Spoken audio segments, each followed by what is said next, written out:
నిజామాబాద్ జిల్లా సిరికొండ మండలం చిన్న వాల్గోడ్ గ్రామంలో ప్రత్యేక అధికారి పర్యవేక్షణలో గ్రామ సభను అత్యంత పకడ్బందీగా నిర్వహించారు.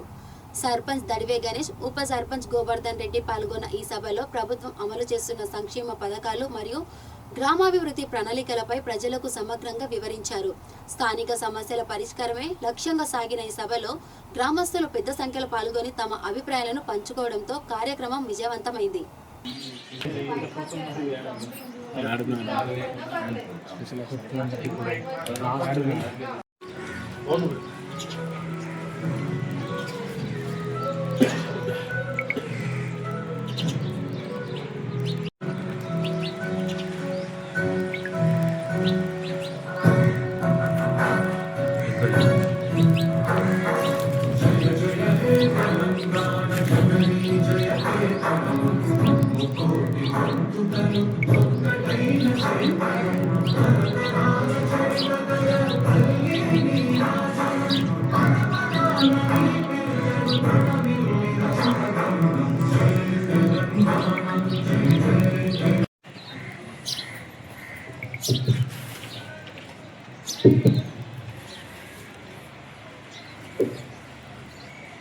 నేడు గ్రామసభకి వచ్చినటువంటి మన గౌరవనీయులైన గ్రామ సర్పంచ్ గారికి, ఉప సర్పంచ్ గారికి, వార్డు సభ్యులకి, మన special officer sir Satyanand sir గారికి, అలాగే ప్రతి లైన్ డిపార్ట్మెంట్ మన స్టాఫ్ అందరికీ, అలాగే గ్రామ ప్రజలకు, పెద్దలకు, వీడీసీ సభ్యులకి అందరికీ నమస్కారం.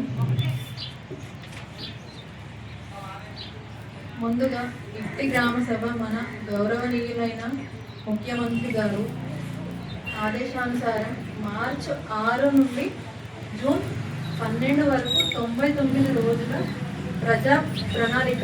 ఇందులో భాగంగా ప్రతి ఒక్క డిపార్ట్మెంట్కి సంబంధించి సంక్షేమ పథకాలు, అలాగే అభివృద్ధి గురించి చూడడానికి ఈ కార్యక్రమం నిర్వహించడం జరుగుతుంది.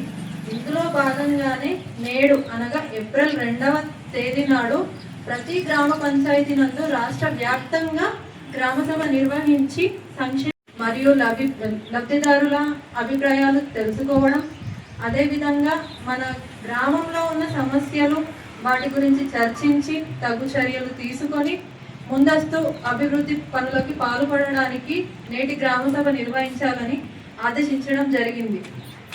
కావున నేటి గ్రామ సభకి ముందుగా మన గ్రామ సర్పంచ్ గారి అధ్యక్షతన వహించడానికి వారు ప్రసంగించాలని కోరుతున్నాను.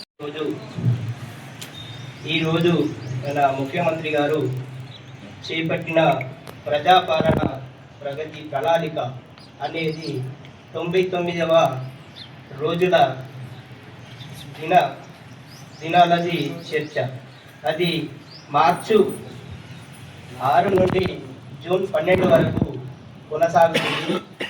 దీంట్లో భాగంగా మన ముఖ్యమంత్రి గారు 6 గ్యారంటీల పథకాలు ఏవైతే అమలు చేశారో అవి ఎందుకంటే ఇప్పుడు ఇన్ని సంవత్సరాలల్లా ఇందిరమ్మ ఇండ్లు ఒక్క ఇంటికి 5 లక్షలు, ఈ 10 సంవత్సరాలలో ఒక్క ఇల్లు కూడా లేని దాన్ని ఇవాళ ముఖ్యమంత్రి గారు ఇందిరమ్మ ఇల్లు అని ప్రతి గ్రామాల ఒక చరిత్రాత్మకం ఇది. అదేవిధంగా గృహజ్యోతి 200 యూనిట్ల కరెంట్ మనం నెలకు కరెంటు బిల్లు కడుతుంటేమి, అటువంటి దాన్ని మనకు 200 యూనిట్ల కరెంటు బిల్లు కూడా మాఫీ చేసిన ఘనత ముఖ్యమంత్రి గారికి దక్కింది. అదేవిధంగా ఆడవాళ్లకు ఇవాళ ఈ బస్ సౌకర్యం నుంచి దాదాపు 10,000 కోట్లు గవర్నమెంట్ ప్రభుత్వం భరించింది. ఆడవాళ్లకు బస్ సౌకర్యం కలిగించింది కూడా ఆయనకు ఘనత దక్కింది. ఇటువంటి సంక్షేమ పథకాలు మరి ఎన్నో. అదేవిధంగా 500 గ్యాస్ సిలిండర్కు 500 గ్యాస్ అని అది కూడా ఆయన ప్రజా పాలన ప్రగతి ప్రణాళిక ఆరోగ్యం విద్య వ్యవసాయం సంక్షేమమే పరమావధిగా మహిళా సాధికారత యువతకు ఉపాధి డ్రగ్స్ రహిత సమాజమే లక్ష్యంగా ప్రభుత్వం కదులుతోంది. కొత్త పనులకు శంకుస్థాపనలు, పూర్తయిన పనులకు ప్రారంభోత్సవాలు, ప్రతి అడుగులో అభివృద్ధి. మీకోసం మీ ముంగిటకే మీ ప్రభుత్వం.